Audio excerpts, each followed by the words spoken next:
안녕하세요. 제 사연을 들어주시려고 찾아와 주신 여러분께 활기찬 마음으로 인사부터 드리도록 하겠습니다. 저는 지금 막장 같은 인생을 청산하고 새 출발을 하기 위해 마음을 다잡고 사는 아직 마흔이 되지 않은 신세대 여성입니다. 제가 제 입으로 저를 소개하려고 하니까 어떤 수식어를 붙여야 하지만 제 성격에 대한 이해가 빠르게 이루어질지 고민이 많았는데 결국은 진부한 말로 시작하게 되네요. 여러분들은 살면서 얼마만큼의 인내심을 가지고 버티십니까? 저는 인내심이 무척이나 부족한 사람이라 생각하며 살았는데 그건 완벽한 제 오해였습니다. 이런 일을 셀 수 없이 겪어놓고도 사람을 고쳤을 수 있다고 생각하며 제 스스로 마음의 병을 키우며 살았던 과거를 생각하면 저는 인내심이 대단한 사람이었습니다. 하지만 인내심이 아무리 많은 사람이라도 몇 번의 고생을 하다 보면 결국에는 바닥을 드러내지 않겠습니까? 저는 결국 끝판왕까지 겪게 되었습니다. 사람이 한 번 호구로 보이면 밑도 끝도 없이 남들에게 우습게 보인다는 말이 어떤 뜻인지 절절하게 겪고 나서야 그 말이 이 말이구나 하게 되었습니다. 저는 이제 새로운 삶을 찾아가기 위한 발디딤을 했습니다. 그래서 지난 과거를 털어버리고자 이곳을 찾아와서 글솜씨도 부족한데 글자를 적어내려가고 있네요. 이쯤 되면 얼마나 기가 막힌 이야기들이 펼쳐질지 궁금하실 텐데요. 지체 없이 바로 이야기를 시작해보도록 하겠습니다. 이야기를 들으면서 모질이 같은 우리 남편 욕 실컷 해주시고 여러분들의 가슴 속에 있는 응어리도 한번 풀어보셨으면 좋겠습니다. 저희 남편은 수식어가 많이 필요하지 않은 단조로운 사람에 가깝습니다. 아니, 우리 남편을 한마디로 표현할 수 있는 단어가 세상에 존재하기 때문에 그럴 수도 있겠습니다. 우리 남편은 정말 어마어마한 호구 중의 호구, 왕호구입니다. 솔직히 연애를 하던 시절에도 우리 남편은 호구였습니다만 저는 그 허물을 장점으로 생각했습니다. 아니, 그때는 그냥 몰랐던 거죠. 호구가 얼마나 큰 단점인지에 대해 전혀 몰랐기에 남편이 그저 순수한 사람이라고만 생각해서 사랑하게 되었고 연애를 하게 되었습니다. 그때 그 시절로 돌아갈 수 있다면 옆에서 정말 말려주고 싶네요. 호구는 절대 만나면 안 된다고. 제 속이 문드러져서 썩을 거라고 말입니다. 제 남편은 말입니다. 그냥 거절이라는 것을 잘 못하고 바보 같고 남들에게 뒤통수나 맞는 그런 모자란 사람이었던 것이었습니다. 회사에서도 혼자 모든 장일을 떠안아서 야근을 하는 그런 멍청이요. 왜 그런 짓을 하냐고요? 거절을 못하니까. 남들이 부탁하면 예 알겠습니다 해서 그런 거예요. 저는 그런 남편에게 몇 번이나 거절을 하는 법을 알아야 한다고, 남들이 부탁하는 걸 단호하게 쳐낼 줄 알아야 한다고 말을 수도 없이 했지만 고쳐지지가 않았습니다. 보통은 이러면 도망을 가거나 이별을 고할지 모르겠지만 저는 제 자신을 너무나도 자만하고 말았습니다. 제가 이 남자를 변화시킬 수 있을 거라는 그런 생각을 하게 된 거죠. 솔직히 저는 제가 남편을 고칠 수 있을 거라고 생각했습니다. 우리 남편에게 가장 답이 없는 부분은 바로 고등학교 친구들이라는 셈, 철수, 민수, 동수라는 수 3형제인데 진짜 쓰레기 중에 쓰레기인 놈들이었습니다. 우리 남편은 친구라고 부르는 사람들이지만 제 생각에 그들은 남편을 친구라고 생각하지 않는 것 같았습니다. 결혼식 전에는 전혀 느끼지 못하고 있었는데 결혼식 이후에 완전히 제 생각을 바꿔놓은 놈들이 바로 그 쓰레기 수 3형제였습니다. 결혼식 당일에 축의금을 셋이서 각각도 아니고 합쳐서 10만 원을 내고서는 자기들 여자친구까지 알뜰하게 불러서 뷔페를 박살내고 간 걸 시작으로 말입니다. 결혼 이후에 저희 신혼집을 매일같이 찾아와서 술을 달라고 하질 않나, 밥을 달라고 하질 않나, 근처에 볼 일이 있는데 시간이 남는다고 집에 와서 낮잠을 자질 않나. 정말 제가 이 사람들은 뭐지? 소리가 절로 나올 정도로 저희 집에 찾아와서 민폐란 민폐는 전부 다 끼치고 가는 놈들이었습니다. 시간과 장소를 가리지 않고 대문을 두들겨 대는데 자다가도 벌떡 일어났던 적이 한두 번이 아니었습니다. 한 번은 저희 남편이 야밤에 나간다고 하길래 어디를 가는 거냐고 물어보니까 술 3형제 중에 민수라는 놈이 술을 마셨는데 술값이 없다면서 남편을 불렀다는 겁니다. 옷을 갈아입으면서 민수가 기다리겠다고 빨리 다녀온다는 답답한 남편 놈의 멱살을 그날 처음으로 잡아보았습니다. 당신이 무슨 억만장자야? 갑부야? 무슨 돈을 그렇게 맨날 내주겠다고 난리를 쳐. 그것도 이 밤에 자다 말고 술값을 내주러 간다고. 오죽 부를 사람이 없었으면 나한테 연락을 했겠어. 민수가 원래 그런 애가 아니잖아. 아니긴 뭐가 아냐. 허구한 날 찾아와서 민폐만 부리고 가는데 그것도 친구라고 부르고 싶어? 나가기만 해봐. 아주 아작을 낼 줄 알아? 그날 결국 남편은 술값을 결제해주러 가지 않았지만 이후에 민수가 집으로 찾아와서 술값을 계산해주지 않은 것에 대한 불만을 토로하며 남편에게 눈치를 주더라고요. 저는 너무 기가 막히고 어이가 없었습니다. 우리 남편한테 돈을 맡겨놓은 것도 아니면서 제가 뭔데 내 남편에게 눈치를 주는지.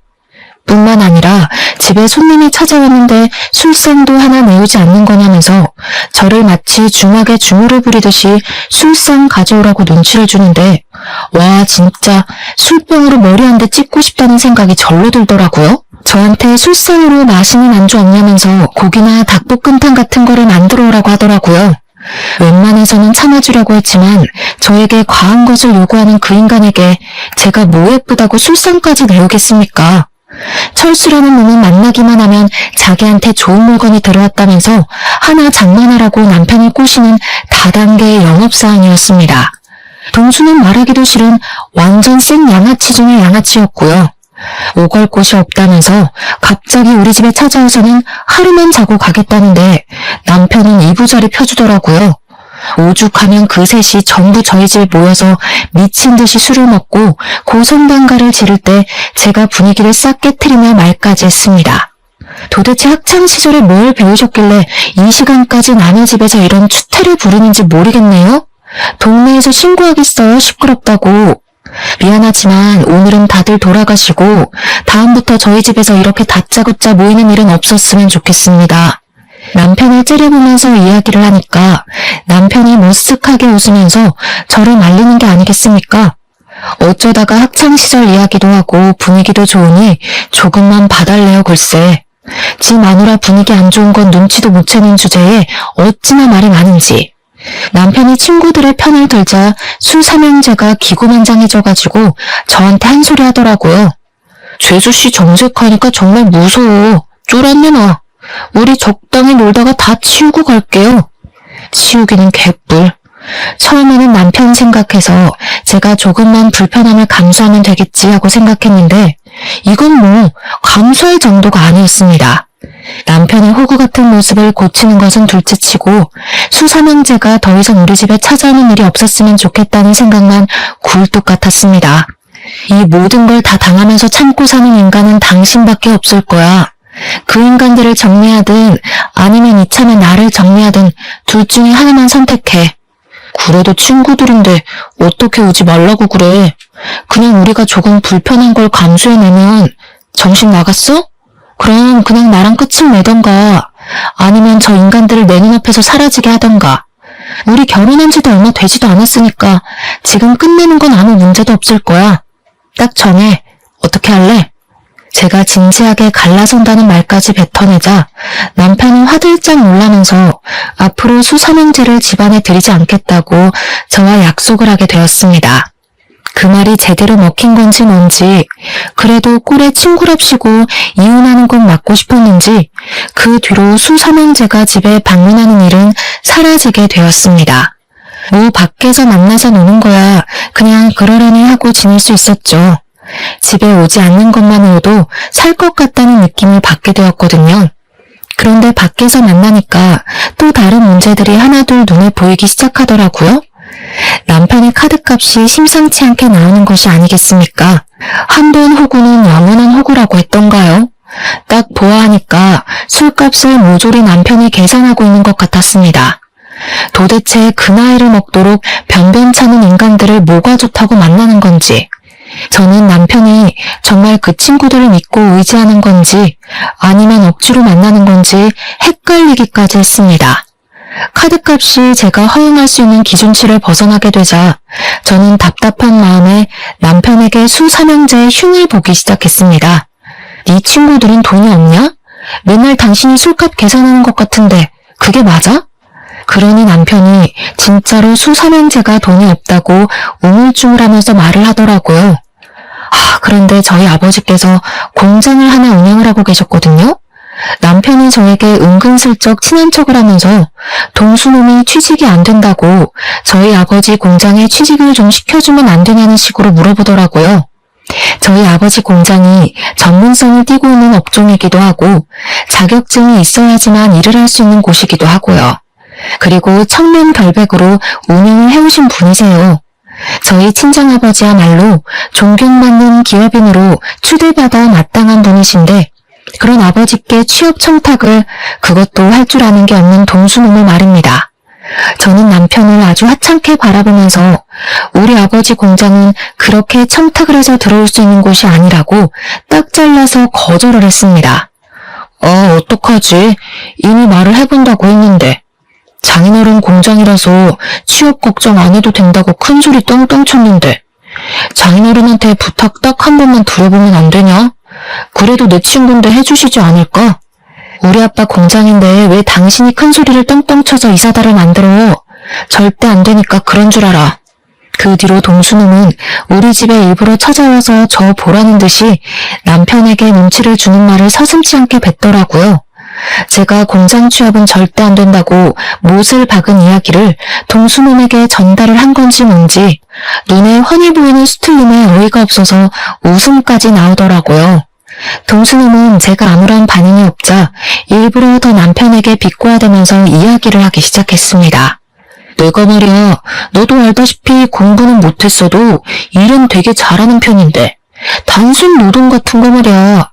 감시 같은 것도 잘하고 사실 공장 같은 데서 하는 일이라고 해봐야 단순 노동 정도 아닌가? 요즘은 뭐 로봇도 다 한다며. 그러자 옆에서 철수와 민수까지도 맞장구를 쳐주면서 은근슬쩍 저희 친정아버지 공장 이야기를 꺼내면서 제 눈치를 살펴보는 게 아니겠습니까?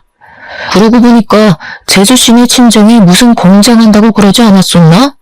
네, 맞아요. 저희 친정아버지께서 공장 운영하시죠. 근데 요즘 일하겠다는 경력자들이 한둘이 아니더라고요. 아버지께서도 인력이 넘쳐서 곤란하다고 하시는데 제가 우리 공장에서 일을 할 수 없다는 뉘앙스를 팍팍 풍긴 이후로 남편은 저에게 엄청나게 서운하다는 식으로 그때 이야기를 꺼냈습니다. 본인이 정말 고등학교 시절부터 친하게 지내고 믿고 의지하는 친구인데도 불구하고 아무런 도움을 줄 수 없다는 게 분하다고 말입니다. 절친이 힘들 때일수록 도와주고 해야 하는 거 아니냐고, 그래야 나중에 자기도 뭐 도움을 받을 수 있는 거야 하면서 구시렁거리는데 참새가 짹짹대는 줄 알았습니다. 제가 그냥 별다른 말하는 것도 우스워질 것 같아서 아무 소리 하지 않고 일관되게 남편을 무시하고 있었는데 남편은 계속 멈추지 않았습니다. 아니, 무슨 불만은 자기 혼자만 가지고 있겠습니까?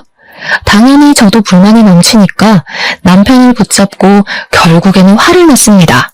도대체 고등학교 친구들이라고 하던데 친구가 맞긴 맞아? 맨날 당신이 술값 내고 도와주고 하는 걸 보면 괴롭힘을 당하는 것처럼 보이지 친구 같아 보이지 않아. 당신 혼자만 친구라고 생각하는 거 아니냐고. 그랬더니 콧김을 뿜어대면서 지금 자기와 친구들을 무시한 거라면서 저에게 본인은 작은 방에서 자겠다고 안방에서 같이 자는 걸 거부하기 시작했습니다. 저는 각방 선언을 하는 남편에게 어이가 없어서 그래, 그럼 그냥 각방 쓰자 하고 선언을 했습니다.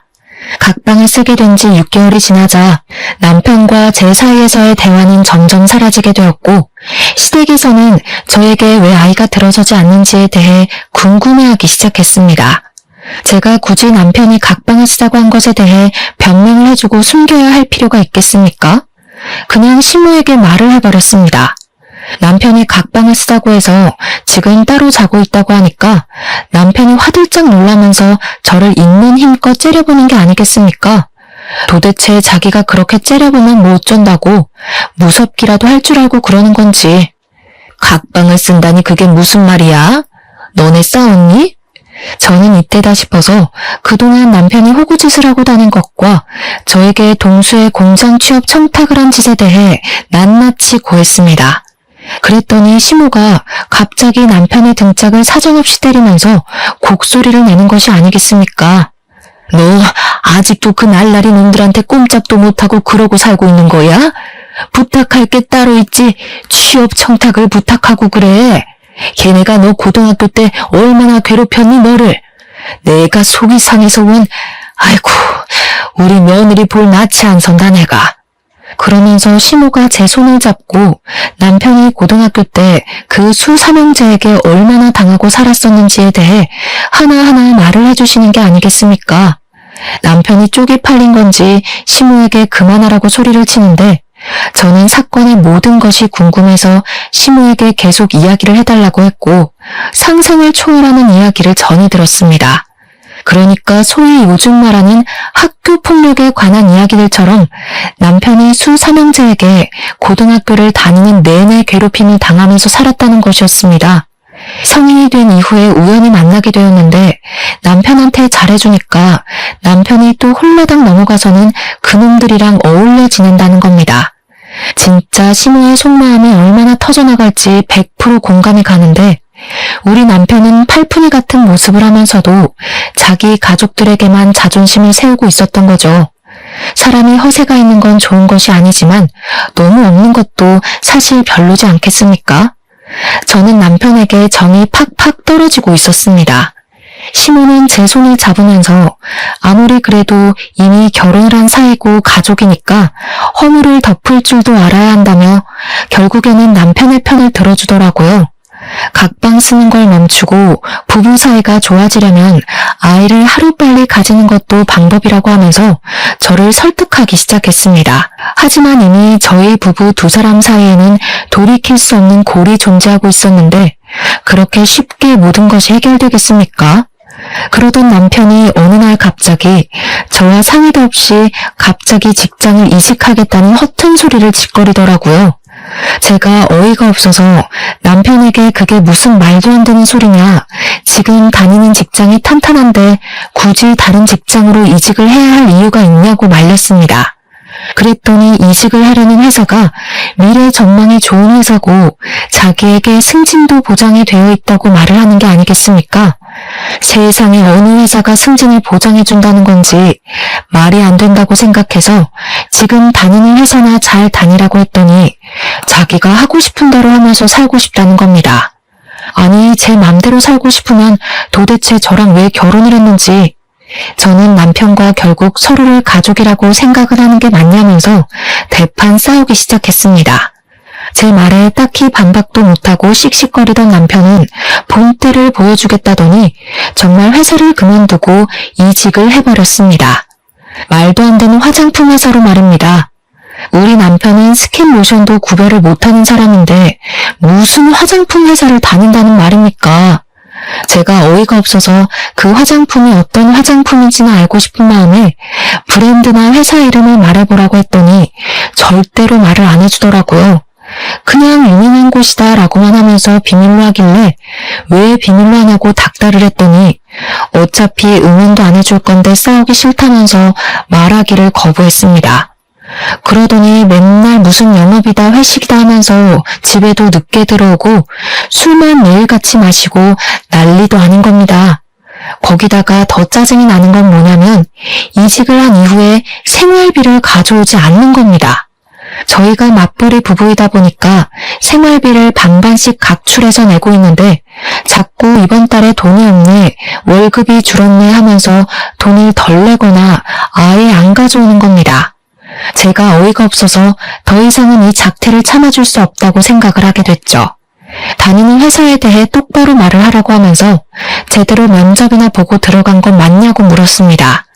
남편이 우물쭈물하길래 회사에 전화 걸어서 월급 가져오라고 난리를 치기 전에 당장 말하라고 했더니 그제야 이실직고를 하더라고요. 철수가 소개해준 회사라고 하는데 순간 머리가 핑 도는 느낌을 받게 되었습니다. 철수라는 놈은 다단계를 하는 놈이었거든요. 한마디로 평생 안정적인 봉급을 받으며 정년까지 지낼 수 있는 회사를 그만두고 다단계 회사에 들어가서 물건을 팔고 있었던 것입니다. 당신 진짜 생각이라는 게 없어? 제정신이야? 왜 다단계를 하고 난리야? 그게 돈이나 벌리겠어? 정신 나간 짓이라고. 철수가 한 달에 얼마를 버는지 알아? 나도 철수처럼 다이아몬드 등급에만 들어서면 몇 천만 원 버는 건 아주 껌이라고. 그때 돼서 돈 달라고 빌지나 마. 진짜 이놈이랑 어떻게 더 같이 살아야 하나 막막했는데 더 막막한 것은 집에 가져다 준 그 생활비 몇 푼도 철수한테 빌려서 저에게 준 돈이었다는 겁니다. 다단계 구조상 고정급이라는 게 없이 물건을 판매한 만큼 수익이 떨어지는데 이 인간이 스킨모션조차 구별을 못하는데 화장품을 어디서 누구에게 팔겠습니까? 그러니까 철수한테 어쩔 수 없이 돈을 빌려서 저에게 생활비를 주고 있었던 것입니다. 철수가 저에게 돈 갚으라고 하면서 연락이와 모든 것을 알게 된 것입니다. 저는 그런 철수에게 엄청나게 따져 물었죠. 지금 누구를 꼬셔다가 다단계에 집어넣고는 큰 소리를 치고 있는 거냐고요. 당연히 여기서 끝이었다면 참으로 좋았을 텐데 우리 남편은 친정에 연락을 해서 친정 부모님을 비롯해 저희 친척들에게까지 화장품을 팔아치웠더라고요. 그렇게 푼돈을 벌어서 대부분은 남편 상의자로 있는 철수에게 이익이 다 들어가고 그러면 철수는 인심 쓰듯 남편에게 돈을 빌려주고 저에게 갚으라고 한 거고요. 계속 메비우스의 띠처럼 돌아가고 있었던 것입니다. 당연히 저는 이혼을 해야겠다고 결심까지 하게 되었습니다. 상품이 구려도 엄청 구린 건지 우리 부모님부터 친척들까지 이 상품을 못 쓰겠다고 환불을 해달라는 지경까지 가더라고요. 남편은 뻔뻔하게 해결할 생각도 없는지 개봉해서 환불이 안 된다는 말만 하고 있었습니다. 저한테 제 친구들은 화장품 많이 쓰지 않냐고 친구들 소개 좀 시켜달라는 소리까지 해대는데 정이 떨어지니까 아주 꼴도 보기 싫어지더라고요. 결국 물건을 제대로 팔지도 못하고 빚만 잔뜩 떠안게 된 남편은 3개월 만에 다단계를 때려치우고 완벽한 백수로 돌아오게 되었습니다. 차라리 집에서 허튼 짓 안 하고 직장이나 알아보는 게 낫겠다 싶을 정도였죠. 그런데 이 남편놈이 이번에는 무슨 자격증을 따고 싶다면서 공부를 하겠다는 게 아니겠습니까? 요즘은 자격증 시대라면서 잘하는 게 있어야 취직도 잘하고 돈도 많이 벌 수 있는 거라고 공부를 하겠다는데 웬일로 바른 말을 하나 싶었습니다. 그래서 공부 한번 해봐라 했더니 남편이 스터디 그룹을 알아봤다며 거기에서 같이 공부를 하면서 정보도 얻고 취업까지 해보겠다고 다짐을 했습니다. 최근 수개월 동안 마음에 안 드는지 투성이었는데 오래간만에 정신을 차린 것 같아서 저는 남편을 응원해주기로 했습니다. 그때까지만 해도 저는 남편에 대해 아주 티끌만큼의 믿음은 가지고 있었거든요. 남편이 공부도 열심히 하고 스터디 활동도 꾸준히 하는 걸 보면서 저는 드디어 정신을 차렸구나, 이제 우리 남편이 강해졌구나 하는 생각이 들어 뿌듯했습니다. 그런데 제 믿음이 깊어지면 깊어질수록 이상하게 수상한 일들이 하나둘 생기기 시작하는 게 아니겠습니까? 분명 주말에만 공부를 하는 스터디 모임이라고 들었었는데 평일 주말 휴일 할 것 없이 스터디 모임을 나가는 게 아니겠습니까? 거기다가 더 수상했던 것은 야밤에 통화를 한다고 밖으로 나가지를 않나 휴대폰에 생전 걸어두지 않던 비밀번호까지 걸어두었더라고요. 저는 남편의 수상쩍은 행동에 요즘 무슨 짓을 하고 다니는 거냐고 물어보았는데 자기가 하면 뭘 하겠냐고 발뺌을 하더라고요. 그냥 스터디를 하는 사람들이 나이가 조금 어린 친구들도 있고 해서 자기한테 고민 상담을 많이 한다고 하더라고요. 제가 순순히 남편의 그 말을 믿어줄 리가 있겠습니까? 우리 남편이 정말 거짓말을 더럽게 못하는 사람이거든요. 그러니까 남들의 부탁도 거절을 잘 못하는 거고요.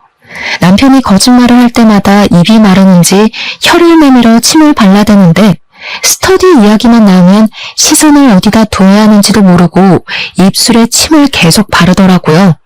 딱 봐도 거짓말을 치는구나, 나에게 숨기는 게 있는구나 하는 마음이 들었는데 제가 그 부분을 파내지 않으면 안 되지 않겠습니까? 저는 남편이 자는 사이에 휴대폰 지문인식을 통해서 휴대폰 잠금 화면을 푸는 데 성공을 했고 열어서는 안 되는 판도라의 상자를 열어버렸습니다.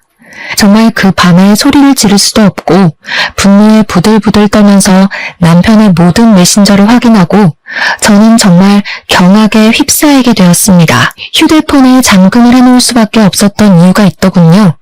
바로 남편이 저 몰래 바람을 피우고 있었던 것이었습니다. 알고 보니 스터디에 간다던 남편은 아예 스터디 활동이라는 것을 시작한 적도 없었고 웬 처음 보는 단톡방에 들어가서 다른 여자와 바람을 피우고 있었던 겁니다. 그 단톡방이 말입니다. 스터디를 가장한 유부 남녀들의 은밀한 모임이었던 것이었습니다. 한마디로 남편의 상간녀 또한 유부녀라는 소리였습니다. 심지어 그 여자와 함께 나눈 대화 내용에는 제 욕이 정말 입에 담기 힘들 정도로 어마어마하게 담겨 있었습니다. 우리 남편이 평소에 저를 이렇게 생각하는 것도 충격적이고 불륜녀에게 환심을 사고 싶어서 저를 팔아치운 것을 알게 되니 기분이 나락으로 가더라고요. 집에는 바가지를 박박 긁어대는 여편네가 있어서 살기 힘들다. 여편네 친정 또한 기가 세서 내가 놀리고 산다면서 제 욕에 우리 부모님 욕까지 들어있는데 글쎄 저희 아버지 욕은 정말 너무 심해서 참아주기가 힘들 정도였습니다. 저희 아버지가 운영하시는 공장이 거품이 가득 끼어있다부터 시작해서 친인척들은 다 뒤로 해먹고 있을 거다. 장인어른도 깨끗한 사람은 아니다 하면서요. 한평생 뒷돈 한 번 받지 않고 청렴결백하게 공장을 운영하신 우리 아버지를 모욕하는 말을 보았을 때 저는 정말 눈꺼풀이 파르르 떨렸습니다. 너무 화가 나서 눈물이 나올 것 같은 기분이 뭔지 아십니까?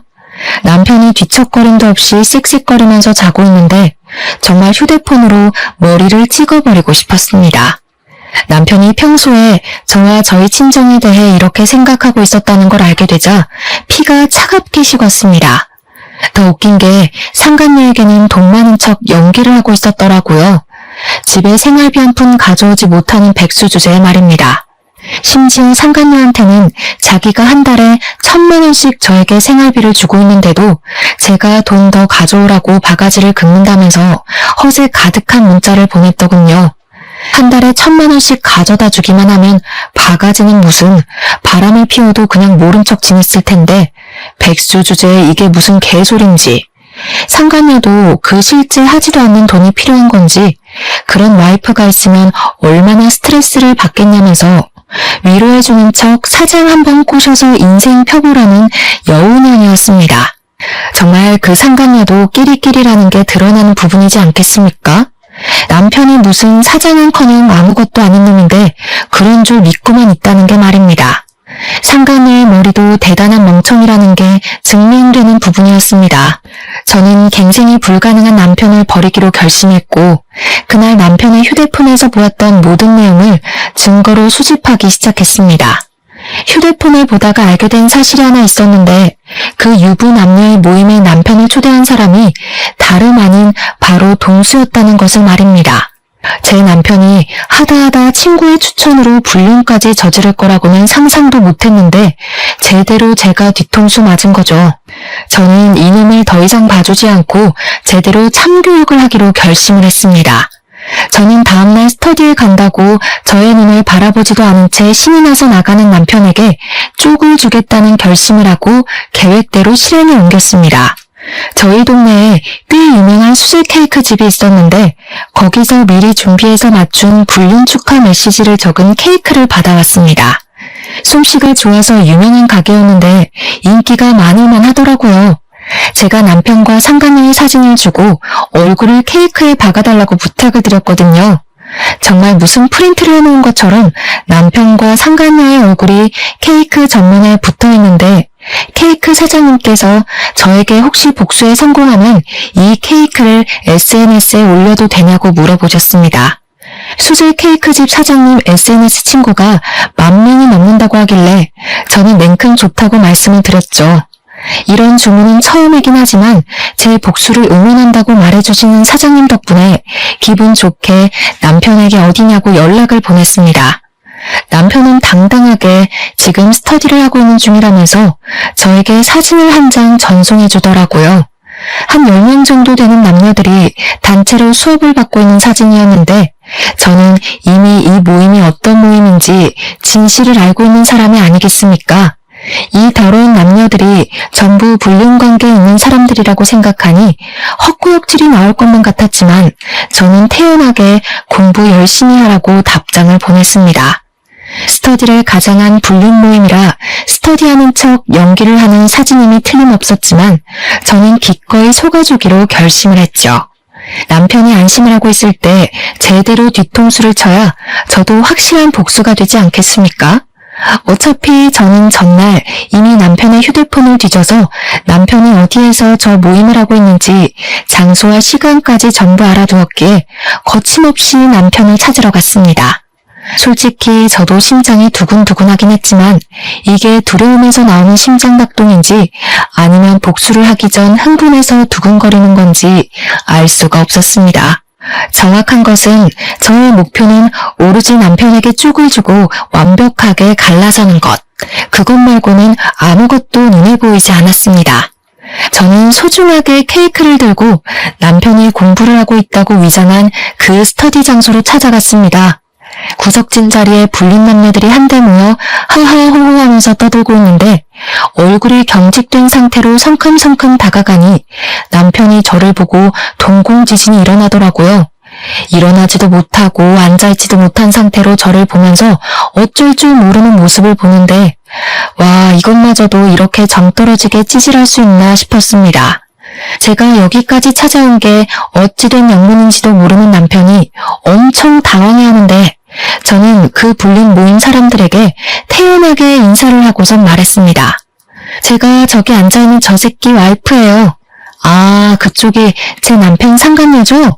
저는 남편 옆에 찰싹 붙어서 저를 썩은 동태 눈깔로 바라보고 있는 그 여자를 향해서 케이크를 꺼내어 보여주었습니다. 당당하게 축 불륜 모임이라고 글자까지 적혀있고 본인들의 얼굴이 박혀있는 케이크를 보더니 남편도 상간녀도 엄청나게 당황해하는 게 아니겠습니까? 저는 이렇게 쫄려할 거면서 왜 불륜을 저지르고 다니는 건지 이해가 가질 않았지만 오히려 상대방이 반응을 해주니까 저는 차분해지더라고요. 거기 모여있는 사람들이 아무 소리도 하지 못하고 저만 바라보고 있길래 일부러 여유 있는 척 웃으면서 케이크를 한 조각씩 드시라고 했습니다. 일부러 제가 커팅을 하는데 불륜 남녀의 영원한 사랑을 기원한다는 글자와 남편과 상간녀의 얼굴을 칼로 조각조각 내서 주었습니다. 아마 자기 얼굴이 난도질 당하는 걸 눈앞에서 목격했으니 기분이 꽤 나빴을 거라고 생각합니다. 그러자 불륜녀가 난도질이 된 자신의 얼굴과 케이크를 보면서 저에게 소리를 치더라고요. 야! 이게 무슨 짓이야? 당신이 여길 어떻게 알고 나타나서 일단 집에 가자. 집에 가서 이야기하자 우리. 다 오해야. 내가 설명할게. 오해? 와, 바람 피우는 상간녀 속상하게 너희들 사이가 오해라고 말을 하는 거야? 아니, 그게 아니라 여기서 이게 뭐 하는 짓이야? 뭐 하는 짓? 지금 내가 너한테 묻고 싶은 말이 그거야. 너는 지금 뭐 하는 짓이야? 공부? 자격증? 진짜 까고 있네. 여기서 이 어린 년이랑 바람 피우는 게 너한테는 공부냐? 쪽팔린 줄 알아. 그 나이 처먹고 돈도 없어서 빌빌거리는 주제에 누가 누구랑 불륜을 저지르고 있는 건데? 그러고는 너무 열이 받아서 얼굴을 조각조각 낸 케이크를 냅다 남편의 얼굴에 던져버렸습니다. 제가 워낙 불륜이라는 말을 큰 소리로 뱉기도 했고 케이크까지 던지니까 카페에 있던 사람들이 순식간에 조용해지고 다들 제가 있는 테이블을 바라보고 있었습니다. 거기 있던 사람들이 전부 불륜 모임이라고 하지 않았겠습니까? 혹시라도 사진이라도 찍힐까봐 다들 얼굴을 은근슬쩍 가리는데 참 찌질하더라고요. 순간 상간녀가 황급히 자리를 박차고 나가려는데 제가 순순히 곱게 보내주면 청을 갈아야 하지 않겠습니까? 바로 머리끄덩이를 잡아챘습니다. 여기 있는 놈들 다 유부녀 유부남인 거 내가 모를 줄 알아? 야, 너도 유부녀잖아. 너네 남편 어디 있어? 네 남편도 너 이 짓거리 하는 거 알아? 이 남자가 네 인생 책임져 줄 것 같지? 이 사람은 사장인 척 여자 꼬시고 있던데 이 남자 돈 한 푼도 없는 알거지야. 너한테 월 수입도 거짓말한 거라고 이 멍청한 년아. 이 남자가 그렇게 가지고 싶으면 가져. 제발 내 옆에서 데려가 달라고. 무슨 소리예요? 매달 1,000만 원씩 생활비 받고 있다면서. 1,000만 원? 지나가던 개가 없겠다. 화장품 하는 다단계 직원이 뭐가 좋다고 들이대냐? 아, 그리고 너네 남편한테 내가 연락해도 되냐? 둘이 정정당당하게 결혼하면 되잖아. 너무 잘 맞는데? 한 명은 남자 등쳐먹는 성형 중독녀애, 한 명은 화장품 다단계 직원. 둘이 너무 잘 어울린다. 둘이 꼭 결혼까지 했으면 좋겠네. 분을 이기지 못하고 머리끄덩이를 잡고 이리저리 휘두르고 있는데 이게 얼마나 재미난 구경거리겠습니까? 카페에 있던 손님이고 아르바이트생이고 할 거 없이 하나도 휴대폰을 꺼내더라고요. 사람들이 조용히 촬영을 하는 걸 보자마자 차라리 잘 됐다 싶었죠. 저야 초범이니 벌금을 맞아봐야 얼마 안 나올 거고 이 영상은 영원히 인터넷에 박제가 될 테니까요. 머리끄덩이를 잡혀 흔들리는 와중에도 사람들에게 얼굴을 가리면서 영상 찍지 말라고, 사진 찍지 말라고 소리를 치고 있더라고요. 남편도 불륜녀를 감싸느라 사람들에게 사진 찍지 말라고 소리를 치고 있는데 설마 사람들 휴대폰만 카메라겠습니까? 버젓이 CCTV도 존재하고 있는데요. 저는 일부러 더 큰 소리로 구경꾼들에게 소리를 쳤습니다. 여기 앉아있는 모든 사람들이 다 불륜남이에요. 다들 촬영해서 멀리 퍼뜨려주세요. 그 말이 끝나기 무섭게 고개를 숙이고 가만히 앉아있던 사람들이 화들짝 놀라면서 자리를 뜨기 시작했습니다. 다들 머리카락으로 얼굴을 가리고 손으로 얼굴을 가리면서 도망을 치는데 엄청나게 우습더라고요. 그날 남편을 데리고 집으로 돌아왔는데 이 미친놈이 정신을 못 차린 건지 저에게 씩씩거리면서 어떻게 이런 쪽팔림을 줄 수 있냐고 하더라고요. 저는 생크림이 고대로 묻어있는 남편의 뺨을 2번이나 세게 때리고는 지금 누가 누구한테 쪽팔림을 준 건지 아냐고 따져 물었습니다. 나 너처럼 드세고 귀여운 맛이 없는 여자랑은 더 이상 못 살겠어. 지금 누가 누구한테 할 소리를 해. 나도 너랑 살고 싶은 줄 아니? 이혼해. 남편이 그 길로 짐을 싸서 시댁으로 갔는데 시모가 저를 시댁으로 부르는 것이 아니겠습니까? 제가 뭐 피할 이유가 있나요? 시댁에 갔더니 남편을 왜 쫓아냈냐고, 무슨 일이냐고 걱정스럽게 물어보시는데 보아하니 자기가 지은 죄가 있어서 말을 못한 것 같더라고요. 시모가 저에게 무슨 일이냐고 물어보는데 남편이 식겁을 해가지고 굳이 여기까지 왜 불렀냐고, 너는 오란다고 오냐고 화를 버럭 내더라고요. 저는 막 웃었죠.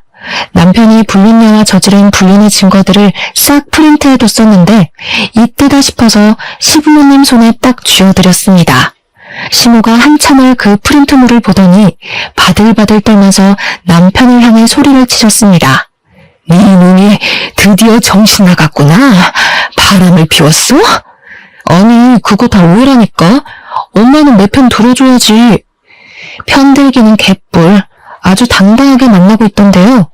둘이 무슨 공부하는 걸 빌미 삼아서 연애질을 하고 있더라고요. 그 모임도 공부 모임이 아니라 불륜하는 인간들끼리 만든 모임이었고요. 제가 오늘 카페에서 축을 줬으니까 아마 인터넷에 올라오지 않을까 싶은데 휴대폰으로 확인해 보세요.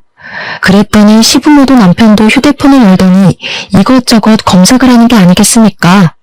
아, 어머님, 그리고 제가 말씀드렸죠? 그 3명이 남편 인생 망하게 만들 거라고요. 여기 불륜 모임을 누가 소개해준 줄 아세요? 동수가 초대했어요. 동수가 아주 친구 인생 제대로 망치고 싶었는지 바람 피우라고 등 떠민 거라니까요. 그러게 제가 그 3명이랑 멀리하라고 할 때 남편 정신 차리고 영 끊으면 이런 일까진 안 일어났겠다. 그렇죠? 하여튼 저는 이혼의 소송까지 모조리 할 준비가 되어 있으니까 그렇게들 하세요. 그 말을 끝으로 시댁에서 미련 없이 나왔는데 등 뒤에서 시모가 막 물건을 집어던지면서 남편에게 화를 내는 소리가 나더라고요. 예전에 시모가 젊었을 때 시모 몰래 바람을 피웠던 적이 있었는데 시모가 그 뒤로 바람 피우는 놈이라고 하면 아주 기겁을 하고 싫어했다더라고요. 그래서 시모가 큰 소리를 내면서 남편에게 자기 아비한테 배운 게 그거밖에 없냐고 나가 죽으라고 남편을 향해 발길질을 하고 계시더라고요. 궁금해서 뒤를 슬쩍 돌아보니까 남편이 시모 다리에 매달려서 빌고 있는데 어찌나 궁상맞던지 3주 정도의 시간이 흐르고 난 뒤 대충 정리할 거 다 정리해서 협의 이혼을 하기로 한 날 남편과 마주하게 됐는데 남편 몰골이 말이 아니더라고요. 살도 쪽 빠져가지고.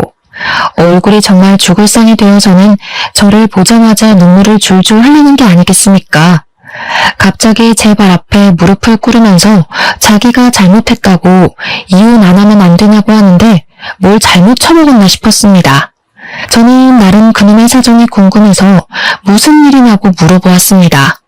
초주도한테 내용 증명이 도착하는 바람에 우리 부모님이 빚이 있다는 사실까지 알아버렸어. 엄마가 나를 얼마나 팼는지 오갈 곳도 없고 집에서는 하루 종일 눈치만 보이고 취직도 안 되고 돈 벌어서 알아서 갚으라고 해서 나 지금 막노동 뛰고 있어. 내가 다시 취직해서 안정적으로 돈 벌어올 테니까 한 번만 봐주면 안 될까? 불륜녀랑도 다 정리했어. 진짜 한 번만 용서해줘. 내가 2번 다시는 이런 일로 당신 실망시키지 않을게. 그래, 앞으로 정신 똑바로 차리면서 살았으면 좋겠고, 하지만 이혼은 절대로 못 물러줘. 법원 앞에서 엉엉 소리를 내면서 울고불고 하는데 법원을 지나가는 사람마다 남편 꼴을 보고 혀를 끌끌 차더라고요. 남편이 잘못했나 보네. 그러니까 이혼을 당하지 하며 한 소리씩 하시면서요. 협의 이혼을 하는 그날까지 또 통쾌한 일이 하나 더 있었는데 그날 찍힌 동영상이 동네 맘카페에 싹 풀리면서 남편은 또 한 번 인생의 타격을 받게 되었습니다. 정말 각종 커뮤니티 사이트마다 케이크 불륜남으로 박제가 되면서 길 가다가 사람들이 알아볼까봐 고개도 숙이고 다니고 완전 페인처럼 산다고 하더라고요. 시부모는 저에게 미안하다고 장문의 메시지를 보내시곤 했지만 저는 그냥 읽고 씹어버렸습니다. 사람들은 말입니다. 자기 분수에 맞게 어울려 살아야 한다고 생각을 합니다. 그리고 친구 따라 강남 간다는 말처럼 친구도 제대로 골라서 사귀어야 하고요. 그냥 한순간의 실수로 바람만 피웠으면 저에게나 나쁜 놈이지 않겠습니까? 도대체 다단계는 왜 해가지고 이도 저도 아닌 놈이 되는지 모르겠습니다. 저는 이혼을 한 이후에 아주 행복한 솔로 라이프를 즐기면서 살고 있는 중이랍니다. 아직 제 나이가 40도 되지 않았으니까요. 이 남자 저 남자 만날 남자 하나 없겠냐 하는 마음을 먹고 편하게 살고 있는 중입니다. 전 남편이랑 살던 집 정리해서 나온 돈으로 혼자 살만한 투룸을 얻었고요. 위자료까지 싹 받아 챙긴 돈으로 노후 자금을 마련해두니 너무나도 편하더라고요. 이래서 잘릴까 당장 생활비 부족할까 신경을 안 써도 되고요. 오죽하면 늘 명치가 답답하고 아팠었는데 싹 내려갔지 뭐예요? 생각을 해봤는데 굳이 안 될 것 같은 놈 질질 끌고 갈 필요가 없더라고요. 제 인생 당당하게 저 혼자 즐겨보려고 노력하며 남은 인생 누구보다 멋들어지게 살겠습니다. 감사합니다.